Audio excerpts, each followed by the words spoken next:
Hello' guys, আজি মই দুপৰীয়া কি বনাইছোঁ। আজি মানে আৰু ভালকৈ বনাই খাবলৈ ভালকৈ মন নাছিলে, সেইকাৰণে আৰু মন লগাই পেলাই বনাইছোঁ আৰু দেই। এয়া মাছ আনিছিলে,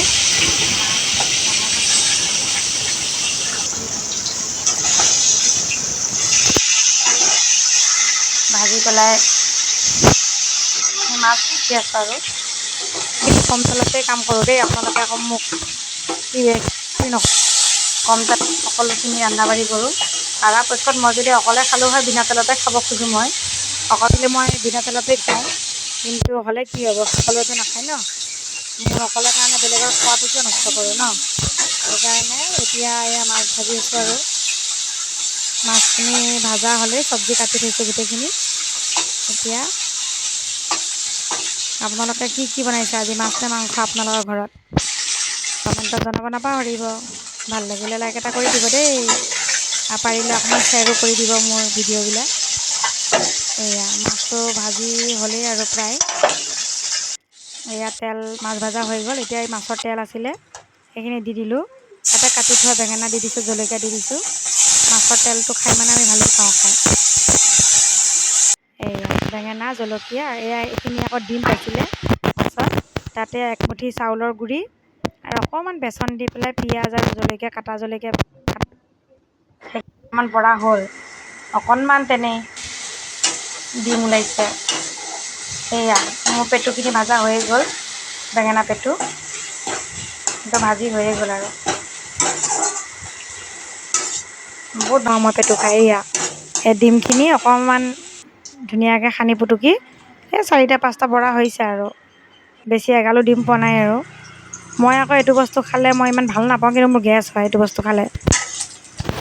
এয়া 5টা ডিমৰ বৰা হৈছে, এইকেইটা ভাজি দিলোঁ। ভাজি দিয়াৰ পিছতে এতিয়া হেৰি বহাই দিছোঁ, ভোল কাটিছিলোঁ, ভোলখিনি বহাই দিছোঁ। 2টা 3টানে ভোল আছে, খাৰ দিম এতিয়া। খাৰখিনি দিলোঁ। মোৰ আৰু গৰমত খাৰৰ বাহিৰে মোক একো নালাগে আৰু এই জলকীয়া কাটি দিলোঁ, মাছৰ মাথা 2টা আছিলে, সেই 2টা দি দিলোঁ। খাৰখিনি অকণমান ঢাকি দিলোঁ, ঢাকাৰ পিছতে এনেই পানী ওলায়েই ভোলৰ। এয়া মাছৰ মাথাটো অকণমান ভাঙি দিছোঁ আৰু যাতে জোলবিলাক ভিতৰত সোমাই যায়। এতিয়া ধুনীয়াকৈ ভোলটো অকণমান সিজি গ'লে এয়া হৈয়ে গ'ল আমাৰ খাৰ। নমাই দিলোঁ খাৰখিনি। এতিয়া মাছৰ আলু ভাজি আছোঁ, আলুটো অকণমান ৰঙচুৱা কৰি ভাজিলোঁ। এয়া তাৰপিছত দি দিলোঁ বিলাহীখিনি, বিলাহী দিয়াৰ পিছত অকণমান ভাজি পেলাই তাতে পিচি থোৱা আদা আৰু ঢালি দিলোঁ।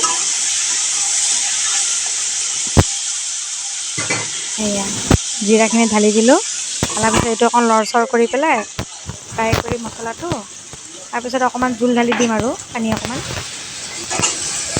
ইফালে ইমান গৰম লাগিছে, এইফালে আকৌ চৰবত বনাব ধৰিছোঁ গৰমত। থকা থাকি থাকিয়ে মানে গৰমে বেছি লাগি গ'ল, সেইকাৰণে চৰবত বনাব বহি গ'লোঁ। চৰবত বোলে এগিলাচ খাই লওঁ, অকণমান গাত এনাৰ্জি আহি যাব। এয়া দিলোঁ একফাল নেমু। এয়া নেমু দিয়াৰ পিছত দিলোঁ নিমখ দিয়াৰ পিছত দিলোঁ 5-6 চামুচ চাটো। ভাত বনাওঁতে বনাওঁতে গৰম লাগি গ'ল ভৰ দুপৰীয়া।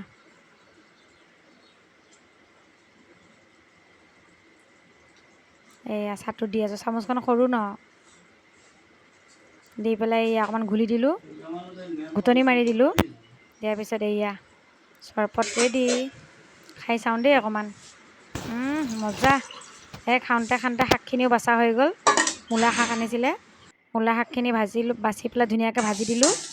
এয়া ভাত বাঢ়িব ৰেডি কৰিলোঁ আৰু মোৰ হৈয়ে গ'ল আৰু এয়া ভাত বাঢ়িলোঁ। এইবাৰ আমাৰ চাউলটো বৰ ধুনীয়া, টিহু চাউল বৰ ধুনীয়া চাউলটো। কুকাৰত বনালেও ধুনীয়া হয় আৰু ডেক্সিত বনালেও বৰ ধুনীয়া হয়। এয়া ভাত বাঢ়ি পেলাই ওপৰত নেমু দি দিলোঁ, তাৰ কাষত দি দিলোঁ বৰাকেইটা, তাৰ কাষত দি দিলোঁ শাক ভাজি, তাৰ কাষতে দি দিলোঁ পেটু আৰু বেঙেনা ভাজি।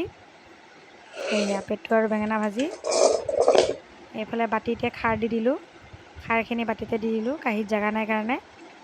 আৰু এইফালে মাছৰ তৰকাৰী দিম আৰু বাতিত, বেলেগ এটা বাতিত।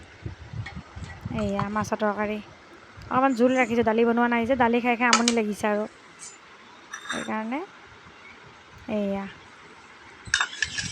ধুনীয়াকৈ মাছৰ তৰকাৰী আলু দি পেলাই বিলাহী দি পেলাই জোল বনালোঁ। কেতিয়াবা কেতিয়াবা পাতলা জোলো ভালেই লাগে খাবলৈ। এইয়া আজি আমাৰ থালি এয়াই দেই, ৰেডি। আপোনালোকে কি কি খাব, কি কি বনাব এটা কমেণ্টত জনাই দিব। Thank U.